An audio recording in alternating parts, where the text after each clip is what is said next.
Daredevil Born Again Season 2 just dropped a bombshell, and about time too.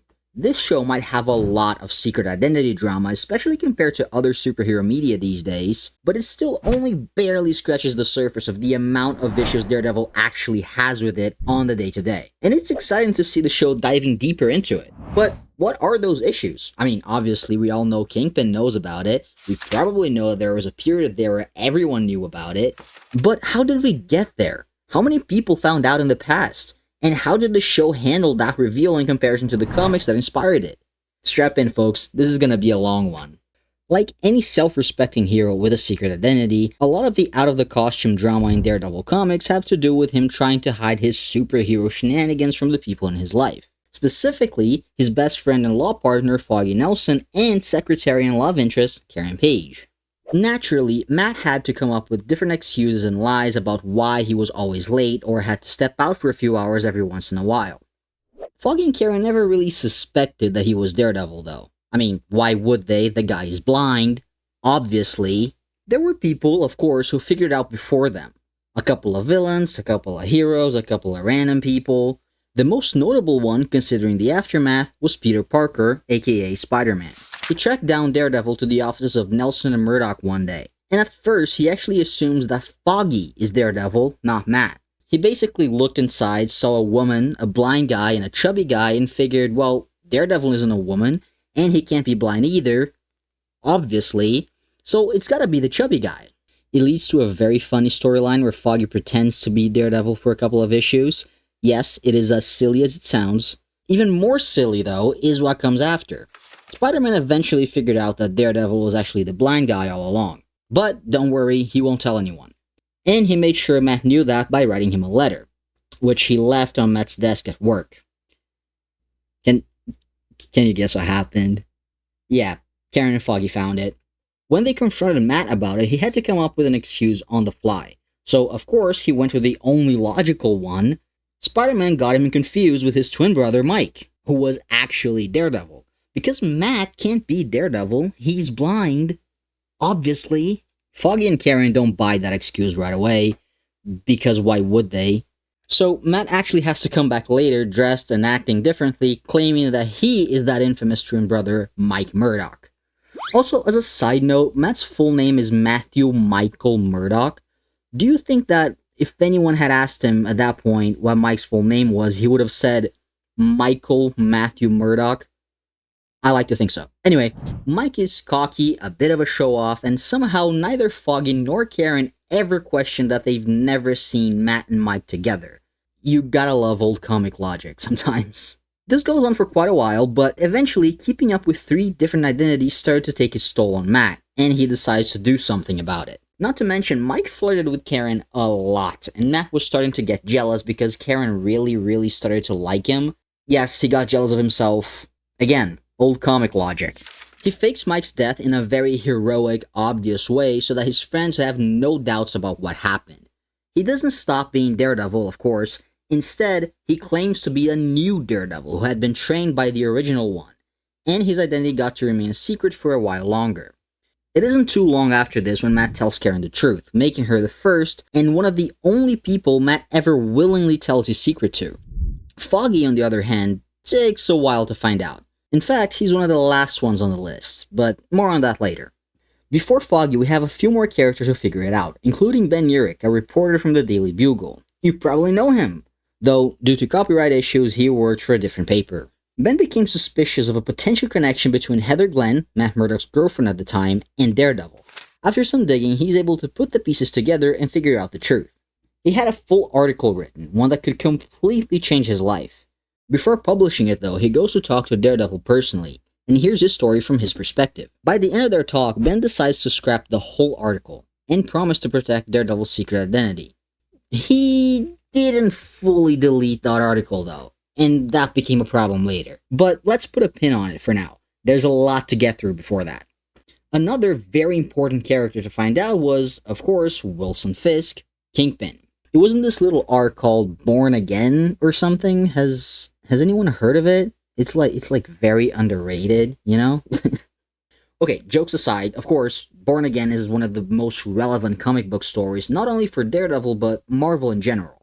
In it, Karen Page, now a failed actress turned adult movie star turned junkie, sells the only thing she had left, Daredevil's real name, to a local drug dealer in exchange for drugs. That information works its way up until it reaches the Kingpin, who wastes no time before using it to ruin Matt Murdock's life. I'm sure you know the story, it's very famous, they did a great job adapting it in season 3 of the original show, and not only is it the most well-known Daredevil story, it's definitely the one that carries the most consequences in the long run. Almost every other arc that I'm going to talk about in this video is a direct consequence of Born Again. Because yeah, Daredevil pulled through, he recovered from all of this, but no matter what, now his biggest enemy knows who he is. And of course, this is far from the last time the Kingpin tried to or did ruin Matt Murdock's life. After destroying Matt's professional life by stopping him from being a lawyer, Fisk decides to go after his personal life, and again, he achieves it by getting Karen Page to leave him. Something that destroys Matt in a completely different way. Eventually, Matt decides enough is enough, and he's going to take down Kingpin once and for all, and that eventually gets Fisk put on trial by the federal government. During it, he's offered a proposition by a senator, who is willing to pull some strings to help him avoid prison. That proposition has to do with the murder of John Gold, a cab driver who had been found dead in his cab a while back. This senator wants the killer to be brought to justice. As it turns out, that cab driver and his car happened to be the one Fisk had used to try and incriminate Matt Murdock all the way back in the Born Again arc. Back then, Fisk had forged some additional evidence against Murdock, planting his fingerprints on the billy club his men used to beat John to death. He kept the billy club stored away somewhere safe so that he could use it in case he needed to. Why he didn't use that instead of setting Nuke loose in Hell's Kitchen is beyond me, but that's an average comic book retcon for ya. Anyway, Fisk decides to use it here to try and incriminate Murdock for that crime again, delivering that justice the senator wanted and getting himself out of a prison sentence. 2 birds, 1 stone. Turns out though, this offer had been planted by Matt to lead him to that piece of evidence. They fight, Fisk loses, and Matt manages to burn that billy club, along with any hope Fisk had of getting out of this. He escapes into the sewers to avoid going to prison, completely desperate and with nothing to his name. At some point after this, he's approached by Mysterio, yes, that one, who offers him $1 million in exchange for information on Daredevil. Fisk has nothing to lose at this point, and $1 million to gain, so he tells him everything. Pretty sure that makes it 7 villains that know who Daredevil is. 8 if you include Elektra, which I don't. As far as the others who know, the list goes Spider-Man, Black Panther, Karen Page, Black Widow, Heather Glenn, Purple Man, Deathstalker, Ben Urich, Elektra Nachos, Wilson Fisk, Sister Maggie, Typhoid Mary, Nick Fury, Captain America, Stick, a bunch of other people who you might not know by name, so I won't bother, and actually Bullseye. I mean, he finds out once, but Matt manages to trick him, so I'm not sure if that counts. I'll count it, just to be thorough. Oh, yeah, Foggy still doesn't know, by the way, just in case you were wondering. Alright, time to unpin Ben Urich's article. Remember how he said he'd never publish it, and how he'd keep Daredevil's secret? Yeah, he kept his promise, actually, good for him. However, sometime later, he took Sarah Harrington under his wing. She was this young woman who was starting out her journalistic career as an intern at the Daily Bugle. The Bugle was dealing with some ownership issues at the time, which led to it being shut down for a couple of days and kept all workers outside of the building, including, of course, Ben and Sarah. They go into Sarah's apartment where she starts working on hacking into the Bugle's network, so that Ben can have access to his articles and his work just in case things go south. Ben isn't much used with the hacking, so he decides to go home and leave Sarah to it. Now, it's important to note that while Ben trusts Sarah and admires her for being a hard worker, the two didn't exactly see eye to eye in terms of journalistic integrity.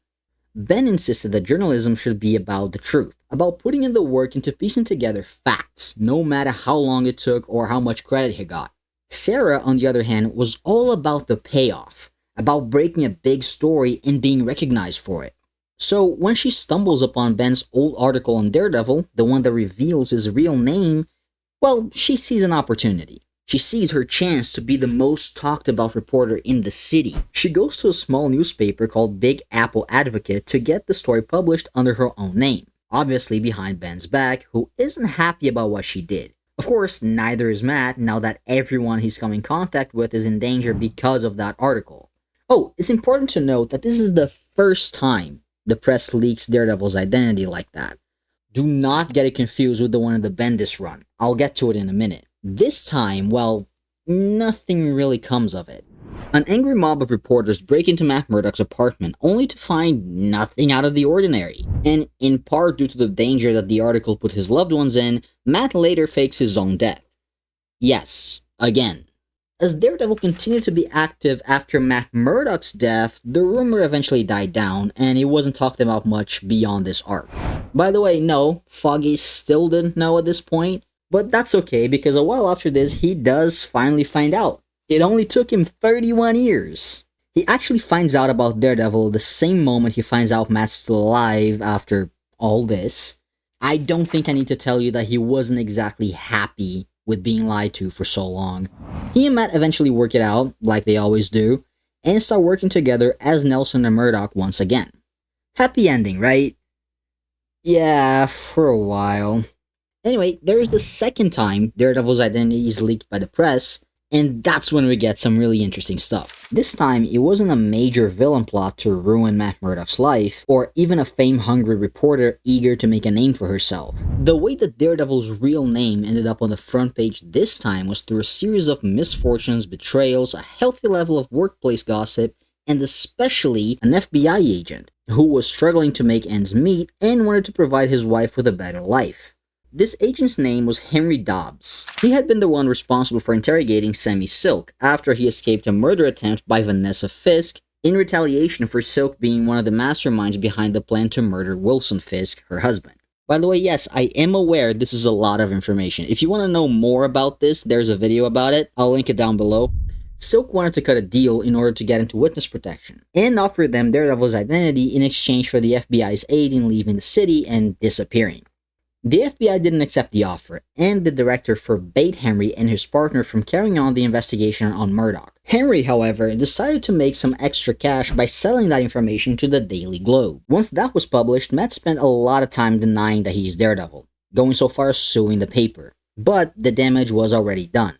Villains would show up at his office, attack him on the street, opposing attorneys would use it to invalidate a trial or any of his legal arguments, and despite the lawsuit, he became the press's new favorite punching bag. His life completely deteriorated. He became a crime boss, got sent to prison, lost his best friend. Even when his life felt like it was about to take a turn for the better, it did a complete 180, and he lost his wife to a fate worse than death. It sent him on an even darker path that had him getting possessed by the beast, leading the hand, and almost destroying the city he loved so much and vowed to protect. It's no wonder that after all this, he wanted to lighten up a little bit, even if he had to pretend, because maybe if he can pretend for long enough, things will fit back into place. If he can pretend that hard, it'll be okay. It isn't that simple though. Of course, he can't escape the Daredevil allegations. Mostly because he is, in fact, Daredevil. Villains use recent events against him, either as revenge, threatening to kill the most important people in his life, or to put those people against him, feeding into a theory that he's gone mad to the point of digging up his father's remains or claiming that things happened when they didn't. And to top it all off, his best friend, Foggy Nelson, is diagnosed with cancer. I was promised this run was lighthearted though. What the hell, Mark? Anyway, eventually, Matt finds himself at odds with a group known as the Sons of the Serpent, a racist organization who had stealthily taken over New York's justice system. In retaliation, they gather undeniable proof that Matt Murdock and Daredevil are the same person, and threaten to release it to the public and especially to the New York State Bar Association. Unless, of course, Matt defends one of them in court. Matt doesn't want to work for people like them, rightfully so, but they've got him cornered, so he has to think outside of the box. He agrees to take the case, but at the last minute, he makes Kirsten McDuffie the lead counsel for it. Soon after, Kirsten calls her first witness, Matt Murdock. While on the stand, under oath, Matt publicly admits to being Daredevil and goes over his entire history. This way, the Sons of the Serpent have nothing to use against him. Due to Daredevil's long history of interfering with legal cases, Matt is immediately disbarred in the state of New York, as well as Foggy. Still, Matt wasn't disbarred in California though. So he moves to San Francisco along with his new girlfriend, Kirsten McDuffie, and of course Foggy Nelson, but that part is actually a secret. You see, Foggy was still dealing with cancer at this point, so they faked his death so he could continue his treatment without any supervillain interference. Okay, so minus the San Francisco part, you may have noticed this last bit kinda sounded familiar, didn't it? Of course, it was one of the inspirations for that scene in the finale. The courtroom scene very much emulates the ending of Mark Waid's first run, with Matt owning up to being Daredevil in the middle of a case that had been carefully set up for him to fail one way or another, which forces him to get creative. It also brings in some elements from Trial and Terror by Joe Kelly, the story where Karen goes to prison and Matt steps up as her lawyer. Yes, here I go, mentioning that comic again. Also, the very ending of Last Rites by D.G. Chichester. You know, the story I mentioned earlier where Kingpin tries to use the Billy Club to incriminate Matt Murdock? Yeah, that ends with Daredevil forgiving Kingpin and, in a way, giving him grace, kinda like the show. But also, the ending of Devil Takes a Ride by Ed Brubaker. In it, Kingpin takes a deal in which he goes into exile far from New York City. It also kickstarts another Kingpin-centric arc later, but that's a different story. And finally, Devil in Cell Block D, also by Ed Brubaker, in which Matt goes to prison for being Daredevil. Yes, that is Brubaker, by the way, not Chip Zdarsky. Stop posting the Zdarsky panel to talk about Devil in Cell Block D. He had nothing to do with it, okay? That's why it's good. Anyway, the circumstances are a little bit different in the show. For starters, Matt being Daredevil is actually confirmed, not just a rumor. It'll be interesting to see how that'll influence the story in Season 3. But, you know what, we'll discuss the consequences of the Season 2 ending some other time, as well as the differences between Brubaker's and Zdarsky's prison plots, and why one of them is a masterpiece while the other is horribly, horribly mid. Next time though, we'll be discussing Season 2 as a whole. The good, the bad, the ugly. I have a lot to say about all of those, so let me know what you thought of Season 2. Who knows, maybe you might end up on the video. It's been an honor following Born Again Season 2 with you guys. These videos are not gonna stop, by the way. It just means that now I get to work on them without worrying about the show contradicting something I say like a day after. If you want more videos on Daredevil Born Again, here's one YouTube thinks you'll like. And make sure you're subscribed so you don't miss out on any future videos. Oh, also, the list of comics I've referenced in this video will be on the pinned comment down below. Make sure to check them out, and I'll see you next time. Bye!